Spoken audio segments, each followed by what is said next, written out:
Et nous sommes de retour sur Direct Marché. J'accueille Emmanuel Petiot, le directeur général de Deinov. Bonjour. Bonjour. Alors Deinov, c'est une biotech verte, une clean tech, si on peut appeler ça comme ça.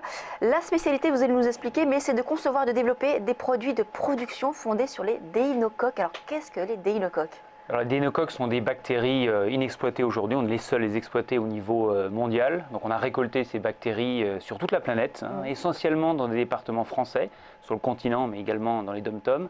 Et on les a structurées de manière à comprendre ce que ces bactéries pouvaient faire. Et leurs propriétés sont des propriétés exceptionnelles de robustesse, de dégradation de la biomasse qui va nous servir dans un processus industriel. Donc aujourd'hui, on a 6000 bactéries. Et c'est pour ça qu'on est une des plus belles plateformes bactériennes au monde, en Europe clairement, et certainement au monde, et ce qui nous permet de développer des solutions pour remplacer le pétrole. Donc ces bactéries vont servir à être une alternative au pétrole, c'est ça? C'est exactement ça. Dans tous les cas de figure, que ce soit les biocarburants de seconde génération que nous visons, ou que ce soit des composés naturels, ils sont tous fabriqués avec le déinocoque, grâce au déinocoque, et ils visent à remplacer des solutions pétrosourcées. Donc quand c'est un biocarburant, on remplace directement l'essence. Quand c'est un composé de spécialité, on remplace une solution qui est également dérivée du pétrole et qui est la naturelle, parce qu'elle est fabriquée à partir d'une source de carbone, c'est-à-dire des sucres, donc en général de la biomasse non alimentaire, et elle est transformée, ce carbone est transformé par la bactérie en composés de spécialité. Alors ça peut être des pigments, ça peut être des enzymes, ce sont des composés qui rentrent dans des applications telles que la cosmétique, l'alimentation humaine et l'alimentation animale. Ça peut être en effet des secteurs assez larges. Mais dans un composé de spécialité, aujourd'hui, il est aussi en grosse partie, parfois, dérivé du pétrole. Donc dans tous les cas de figure, on se positionne comme une alternative au pétrole. Alors vous avez été créé, la société a été créée en 2006, introduction en bourse en 2010. À part ces deux dates phares, quelles ont été les grandes évolutions, les grandes étapes de la société Deinov ? Oui, c'est une bonne question parce que c'est vrai qu'on est entre guillemets une vieille biotech sur le marché parisien, mais on a été créé en 2006, on est rentré en bourse en 2010, donc on a mené notre IPO en 2010, on a levé 12 millions à ce moment-là, et ensuite entre 2010 et 2012, on a construit une plateforme. Entre 2012 et 2015, on a accéléré notre stratégie partenariale. Donc ça veut dire qu'en gros, dans un premier temps, 2006-2010, collecte des bactéries, 2010-2012, mise en place de la plateforme, 2012-2015, partenariat, mise à l'échelle, développement des équipes. On était à l'IPO, on était une douzaine, on est 48 aujourd'hui à Montpellier, dans 1500 m² de laboratoire.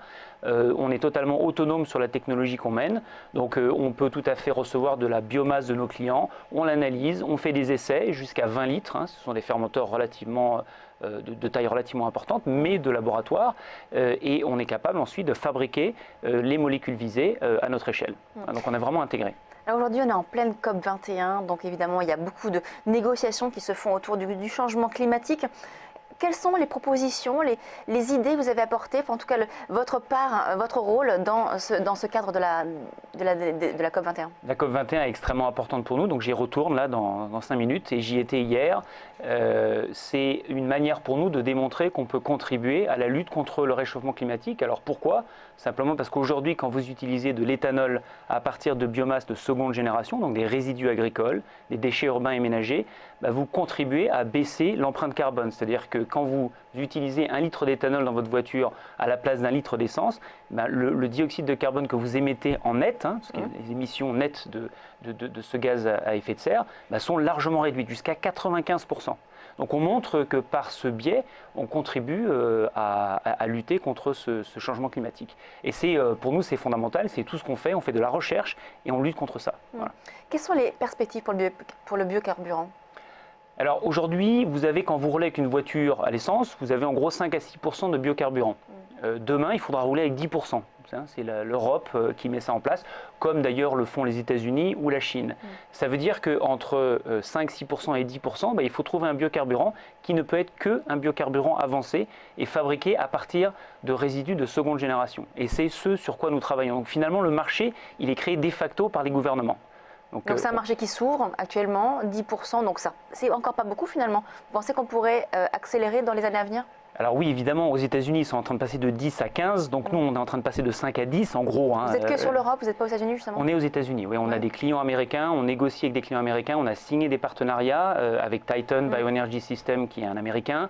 On négocie avec des Américains, et donc on avance à la fois en Europe et aux États-Unis. Mais oui, on peut mettre beaucoup plus de biocarburants dans les voitures. Le Brésil l'a fait historiquement, donc on peut tout à fait le faire. Mais déjà, passer de 5 à 10% pour Deinov, PME innovante, ça représente en Europe 5-6 milliards de litres. Aux États-Unis, ça représente 20 à 25 milliards de litres. Donc c'est un marché absolument phénoménal pour nous, comme l'est d'ailleurs le marché des spécialités, qui est un marché qui se développe puisque le consommateur demande de plus en plus de solutions naturelles. Et concernant la chimie verte, quelles sont là aussi les perspectives?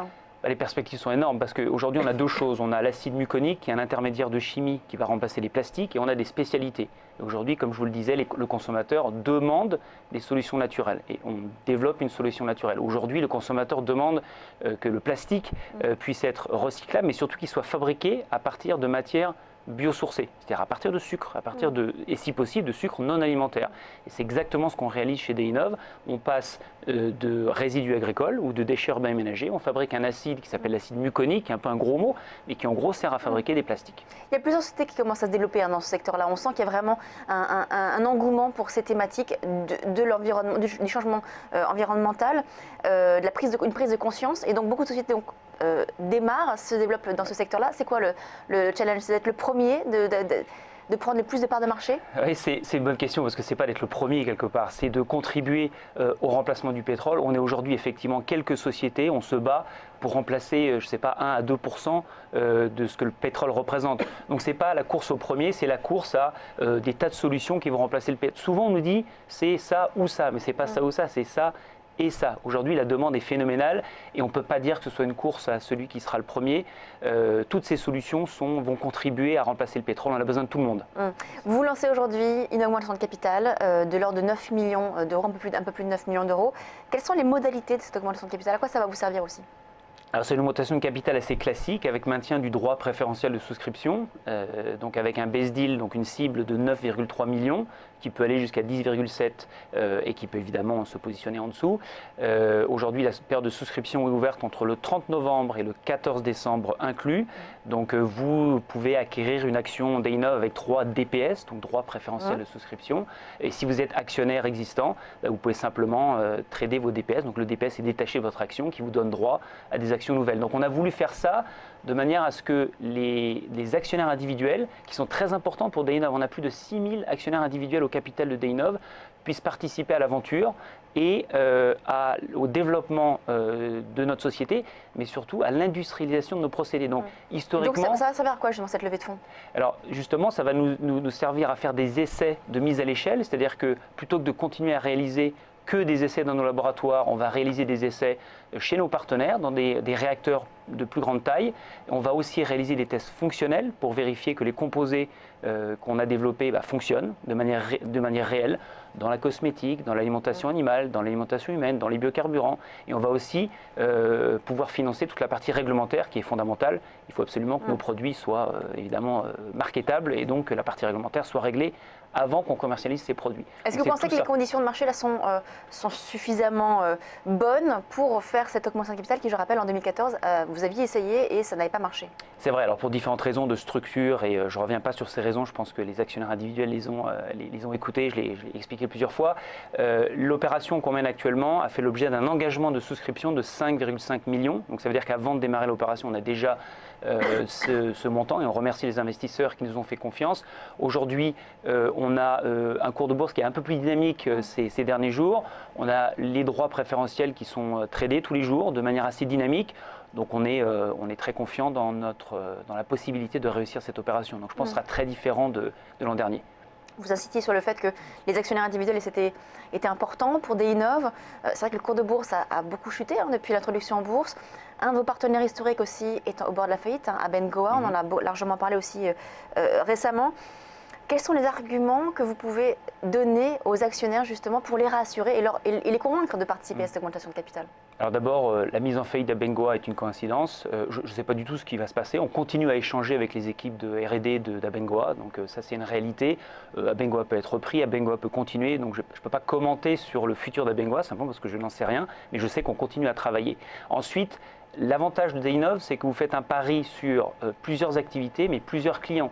Abengoa, c'est un client. Nous avons Suez Environnement, nous avons Titan Bioenergy System, nous avons un autre américain qui dépend de Koch Industries, qui est la plus grosse société privée au monde. Nous travaillons avec Avril, le groupe Sophie Proteol. Donc on a énormément de clients, on négocie avec d'autres clients. Donc pareil sur Deinov, ce n'est pas simplement pareil sur un client, c'est pareil sur une plateforme et sur un développement diversifié qui permet de répartir le risque et de le diminuer finalement. Et un marché en expansion. Et un marché en forte croissance. Les ingrédients naturels, par exemple, est un marché qui croît, les caroténoïdes croît de 3 à 4% chaque année, et ceci jusqu'en 2022-2025. Merci beaucoup Emmanuel Petiot, donc le directeur général de Deinov. On marque une très courte pause, on se retrouve tout de suite sur Direct Marché.